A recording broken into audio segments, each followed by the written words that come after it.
अगर आज आपने यह कहानी पूरी नहीं सुनी तो शायद जीवन की सबसे गहरी सीख आपसे छूट जाएगी। क्या आपने कभी सुना है कि एक साधारण सी स्त्री की वाणी से 3 दिन तक सूर्य उदय ही नहीं हुआ, और जब सूरज निकला तो एक ऐसा चमत्कार हुआ जिसे सुनकर देवता भी दंग रह गए। पूरी कथा जानने के लिए अंत तक देखिए। मित्रों, हमारे शास्त्रों में पतिव्रता धर्म को एक ऐसा आभूषण कहा गया है जो स्त्री के पूरे जीवन को सुशोभित कर देता है। यह केवल एक कर्तव्य नहीं, बल्कि एक तपस्या है, एक साधना जो नारी को धरती पर देवी के समान बना देती है। एक बार की बात है, देवर्षि नारद जी अपने वीणा के मधुर स्वर के साथ लोक लोकांतर घूमते हुए पृथ्वी लोक पहुंचे। वहां उन्होंने एक अद्भुत दृश्य देखा। कुछ स्त्रियां अपने पतिव्रता धर्म का पालन इतनी निष्ठा और कठोरता से कर रही थीं कि उनके आचरण से मानो स्वयं लक्ष्मी जी का तेज झलक रहा था। परंतु कुछ स्त्रियां ऐसी भी थीं जो अपने पति की आंखों में विश्वास की धूल झोंक कर पराये पुरुषों के साथ अनुचित संबंध बना रही थीं। नारद जी के हृदय में प्रश्न उठा, हे प्रभु, ऐसा क्यों? कौन सी नारी सच्ची पतिव्रता कहलाती है और कौन चरित्रहीन? उनकी पहचान कैसे हो? वैकुंठ पहुंचे नारद जी ने भगवान श्रीहरि को प्रणाम कर यह प्रश्न पूछ लिया। भगवान श्री विष्णु ने गंभीर स्वर में उत्तर दिया, हे नारद, जिस नारी के भीतर 3 विशेष लक्षण होते हैं उसका वंश शुद्ध रहता है, उसके घर में सुख शांति और लक्ष्मी का स्थायी वास होता है। ऐसी स्त्री अपने पति और पिता दोनों कुलों को स्वर्ग की प्राप्ति दिलाती है, और सबसे बढ़कर पतिव्रता स्त्री मृत्यु के बाद सीधे मेरे धाम विष्णु लोक को प्राप्त होती है। श्री हरि आगे बोले, मैं तुम्हें एक कथा सुनाता हूँ। यह कथा सुनने से मनुष्य के सभी पाप नष्ट हो जाते हैं। जो इसे श्रद्धा और ध्यान से सुनता है उसके 32 बड़े अपराध भी क्षमा हो जाते हैं। श्री हरि विष्णु कहते हैं कि बहुत समय पहले मध्य देश नामक एक अत्यंत सुंदर और संपन्न नगरी थी। वहाँ एक ब्राह्मणी रहती थी। नाम था सेव्या। सेव्या जितनी सुंदर थी उतनी ही पवित्र और धैर्यवान भी। परंतु विधि का विधान देखिए, उसका पति पिछले जन्म के पापों के कारण इस जन्म में कोढ़ से ग्रसित हो गया था। उसके शरीर पर असंख्य घाव थे जिनसे सदा पीप निकलती रहती थी। उसकी देह से दुर्गंध आती, वह दुर्बल और बीमार रहता। फिर भी सेव्या ने कभी अपने पति का साथ नहीं छोड़ा। न उसने शिकायत की, न भाग्य को कोसा। वह अपने पति की सेवा में ऐसे लगी रहती मानो वह कोई देवता हो। उनके घाव साफ करना, औषधि लगाना, भोजन कराना और मन से उन्हें सांत्वना देना, यह सब वह निर्मल भाव से करती। भगवत गीता में भगवान श्री कृष्ण कहते हैं, जो व्यक्ति अपने कर्तव्य को केवल फल की इच्छा से रहित होकर प्रेम और भक्ति से करता है वह मुझे अति प्रिय होता है। सेव्या का जीवन इसी उपदेश का जीवंत उदाहरण था। उसकी आंखों में कभी घृणा या थकान नहीं दिखी।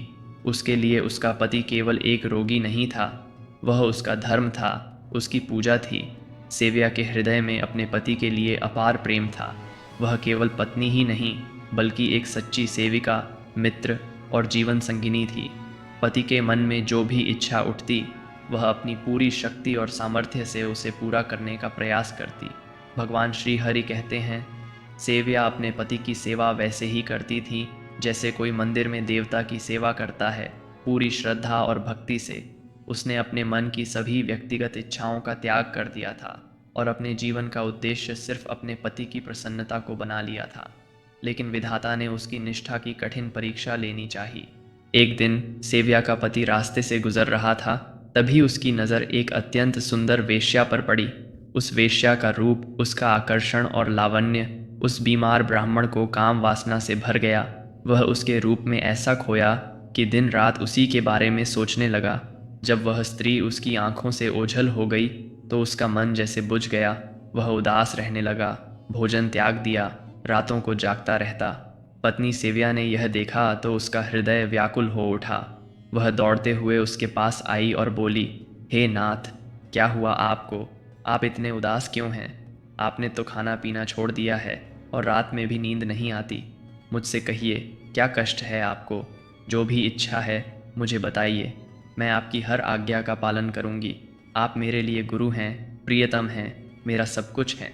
भगवान श्री हरि आगे कहते हैं, हे नारद, पति के इस प्रकार उदास होने पर पत्नी का यह स्नेहपूर्ण और समर्पित भाव पतिव्रता धर्म का सर्वोच्च उदाहरण है। लेकिन ब्राह्मण ने गहरी सांस लेते हुए कहा, प्रिय, जो मुझे चाहिए वह तुम नहीं दे सकती। न केवल तुम, इस संसार में कोई भी नहीं दे सकता, यहाँ तक कि स्वयं भगवान भी नहीं। इसलिए इस पर बात करना व्यर्थ है। सेव्या ने पति के मन की व्यथा समझते हुए विनम्र स्वर में कहा, नाथ, मुझे विश्वास है कि मैं आपके लिए यह कार्य अवश्य कर सकती हूँ।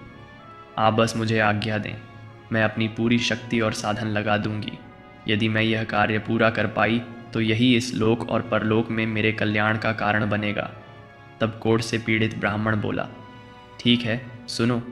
अभी अभी इस रास्ते से एक अत्यंत सुंदर वेश्या गुजरी थी। पति के शब्द सुनकर सेव्या का हृदय मानो टूट गया।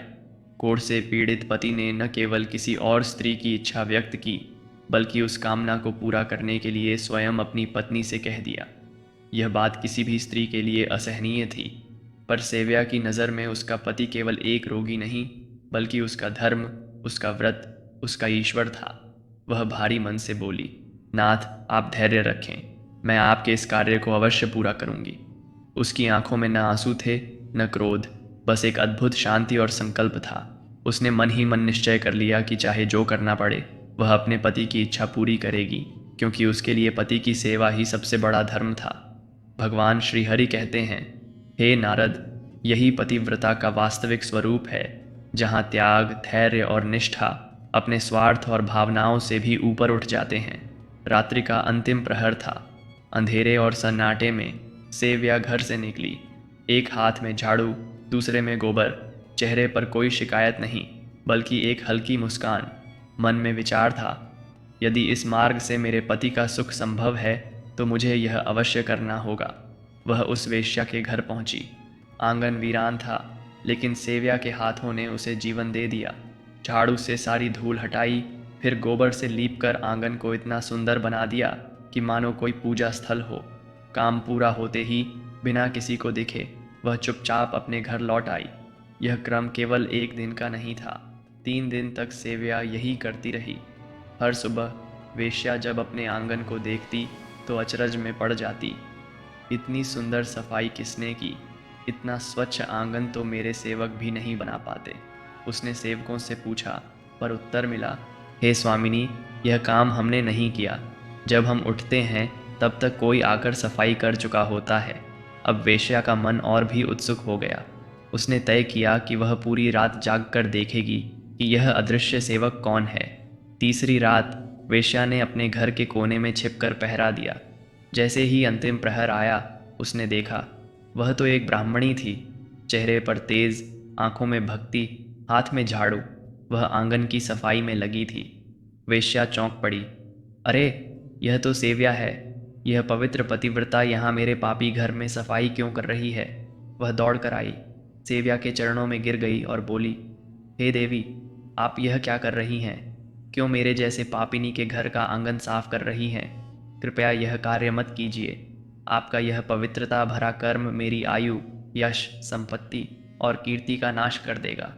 मुझसे कहिए, आपको जो चाहिए मैं तुरंत दे दूंगी, लेकिन यह काम छोड़ दीजिए। सेव्या ने शांत स्वर में कहा, हे सुंदरी, मुझे धन या वस्त्रों की लालसा नहीं है, पर हाँ, तुमसे मुझे एक काम अवश्य है।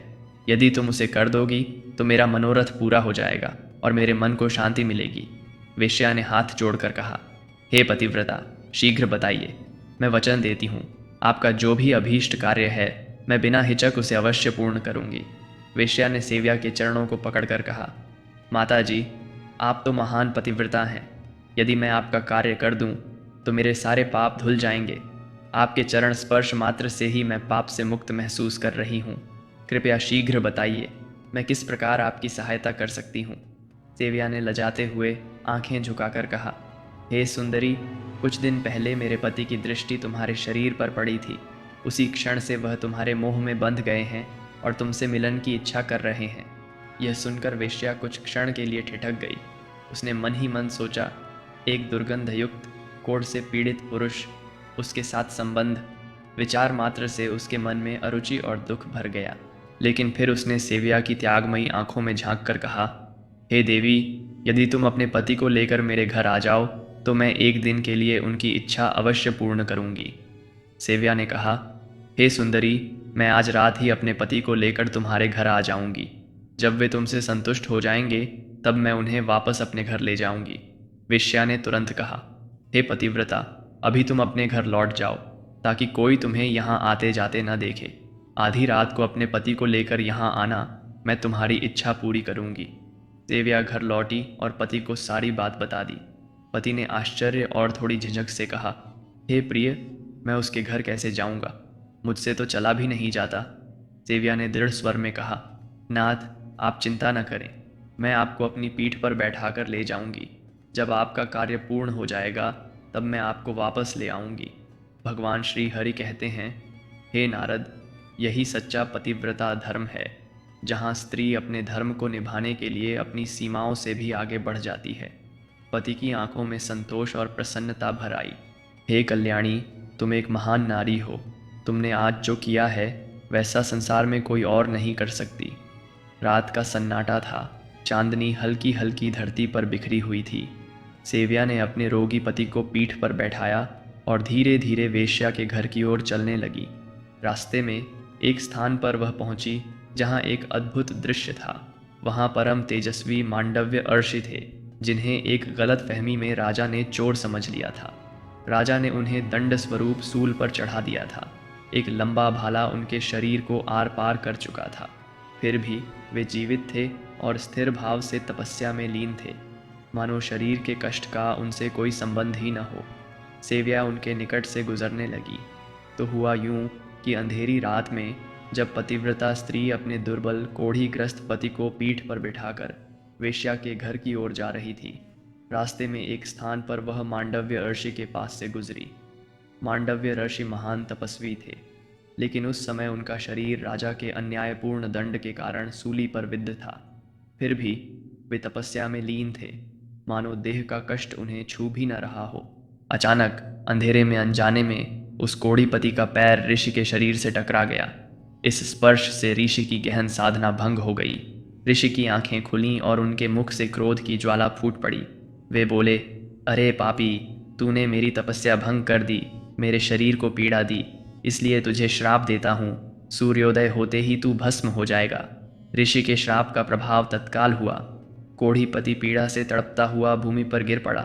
पतिव्रता के हृदय पर यह दृश्य वज्राघात के समान था। वह अपने पति के पास दौड़ी और आंसुओं में डूबकर आकाश की ओर देखते हुए बोली, यदि मेरे पतिव्रता धर्म में सच्चाई है, यदि मैंने आज तक अपने पति के प्रति निष्ठा और सेवा में तनिक भी कमी नहीं की, तो आज से कभी भी सूर्य का उदय न हो। उसके होंठों से यह वचन निकलते ही संपूर्ण आकाश मानो उसकी आज्ञा का पालन करने को बाध्य हो गया। दिशाओं में अंधकार फैल गया, मानो समय रुक गया हो। फिर वह अपने पति को सावधानी से उठाकर घर ले आई, उसे कोमल शैया पर लिटाया, उसके शरीर को सहलाया और स्वयं उसके पास बैठ गई, जैसे संसार की कोई भी शक्ति अब उसे उससे अलग न कर सके। 3 दिन तक सूर्य उदित न हुआ। धरती पर अंधकार और ठंड छा गई। पक्षी मौन हो गए, पशु दिशा भ्रमित होकर भटकने लगे, फसलों में नमी जमने लगी और लोग भयभीत होकर आकाश की ओर देखने लगे। सूरज कहाँ चला गया? देवताओं के लोकों में भी हलचल मच गई। इंद्र, चंद्र, वायु सब ब्रह्मा जी के पास दौड़े और बोले, प्रभु, 3-4 दिन से सूर्य उदय नहीं हुआ, धरती पर प्राण संकट में है, यज्ञ रुक गए, धर्म कर्म थम गए, यह आपदा क्यों आई है? ब्रह्मा जी ने अपनी दिव्य दृष्टि से सब देखा और बोले, हे देवताओं, यह सब एक पतिव्रता स्त्री के वचन से हुआ है। उसका पति जो कोढ़ी है, अनजाने में मांडव्य ऋषि की तपस्या भंग कर बैठा। ऋषि ने उसे सूर्योदय होते ही भस्म होने का श्राप दिया। पति के प्राण बचाने हेतु उस पतिव्रता ने संकल्प लिया कि सूर्य कभी भी न उगे, और पतिव्रता की वाणी में इतना बल होता है कि स्वयं सूर्य भी रुक गया। यह सुनकर सभी देवता आश्चर्यचकित हो गए। वे ब्रह्मा जी के साथ दिव्य विमान में बैठकर उस स्त्री के घर पहुंचे। ब्रह्मा जी ने कहा, माता, तुम्हारे वचन से सूर्य का उदय रुक गया है, जिससे समस्त सृष्टि संकट में है। प्राणियों का जीवन कठिन हो गया है। हम तुमसे विनती करते हैं कि अपने वचन को वापस लो और सूर्य को उदित होने दो। स्त्री ने शांत स्वर में उत्तर दिया, हे प्रभु, मेरे लिए संपूर्ण लोकों से बढ़कर मेरे पति हैं।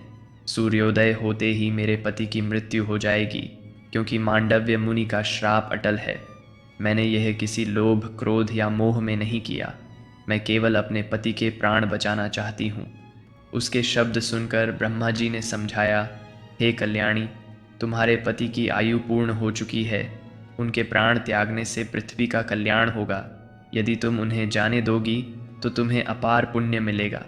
स्त्री ने दृढ़ स्वर में कहा, प्रभु, पतिव्रता के लिए पति ही ईश्वर है।